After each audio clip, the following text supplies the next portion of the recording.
G'day my friends, Marty Ware here from Marty's Garden on YouTube, and today we're here to talk about regeneration in the garden, in your garden. Can you hear the cows in the background? Yep, I live right near a big cow paddock.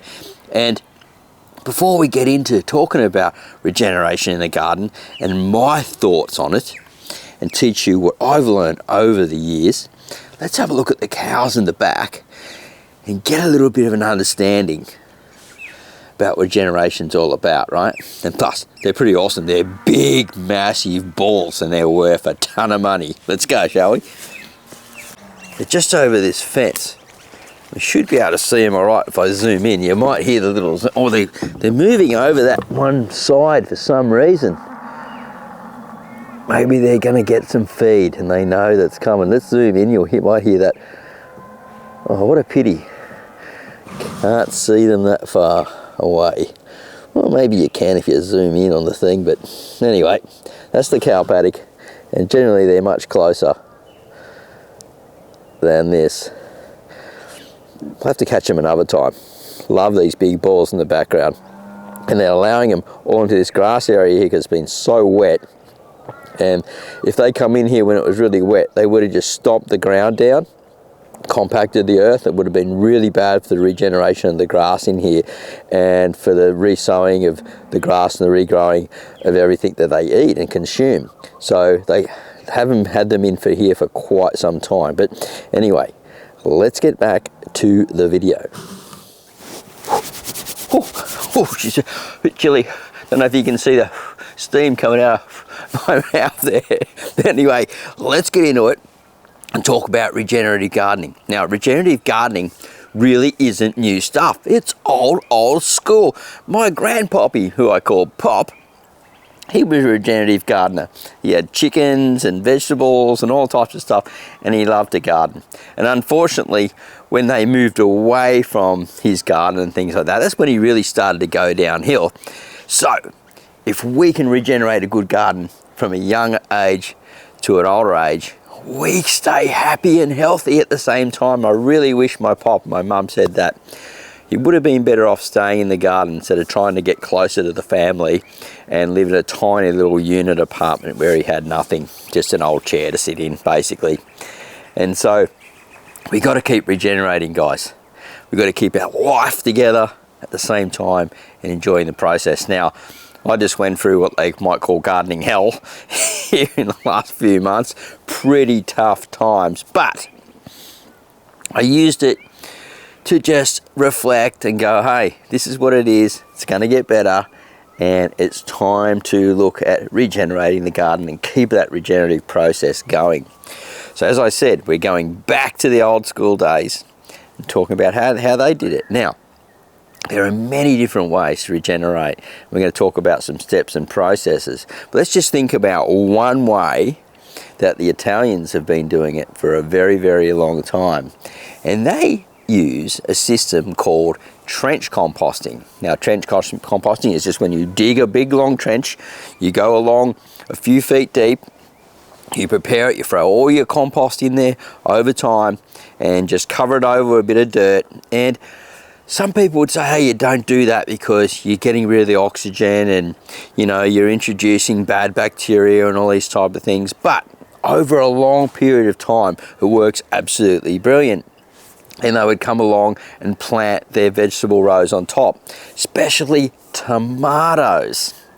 And one great way to regenerate the garden, because it actually does bring in back a lot of the living soil that's in there, the microbes, some of the good bacteria and the worms and things like that. They start breaking it all down, right? And you cover it over with a bit of mulch.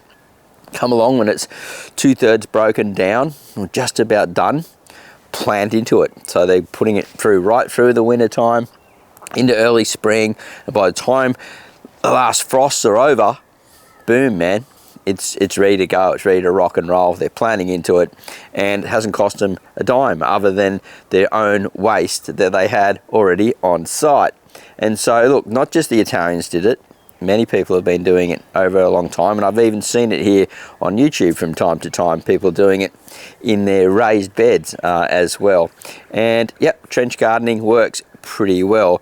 But these days, I believe that we can take it one step further.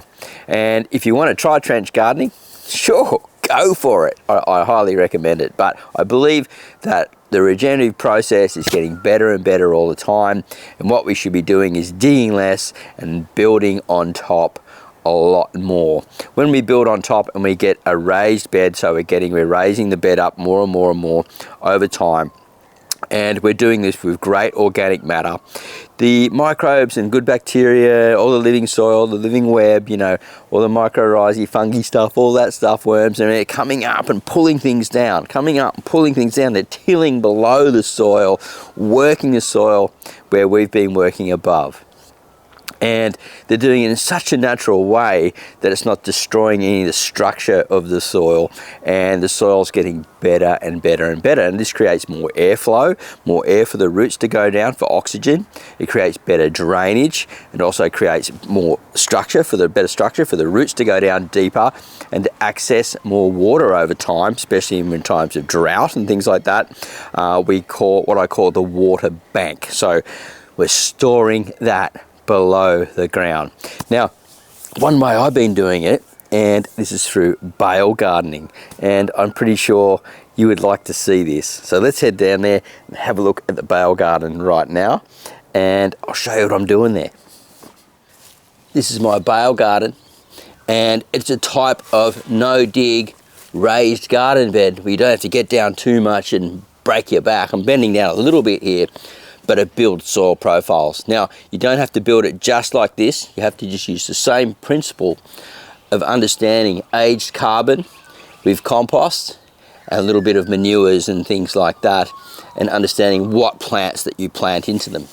Now, as this material ages and it's breaking down, the worms are coming up, the good bacteria and everything that's under here, the mycorrhizae is connecting to it, and it's building that subsoil profile that I was talking about underneath.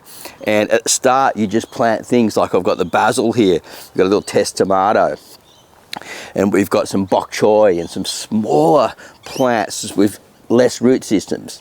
And as this starts to break down more, we can plant bigger plants in it. We run test plants, like I've got this tomato going here to see how it's going. And we start building out over time. Now, I will probably, more than likely, build a vertical space over this and run a choco or something over the top later, and some tomatoes spilling over, some trellises and different things. And I'm really looking forward to that space. But what we need to do is start thinking about adding layers on top. Think about no-dig garden systems, and think below the soil and above the soil at the same time, and you are on a win-win situation. Look how healthy this basil is. It's had 4 harvests on it, and it's about 6 weeks old, and it's only just going into flower. I've been selling it, I've been giving it away, and I've had more than enough that I've had for my own kitchen out the back. So if you want to learn more about regenerative gardening, get back to me here, let me know down in the comments box down below, and we will keep moving forward with it and produce more about how you can produce free food at home organically, just like they did in the old days. All right, see you at the next video real soon. Bye for now.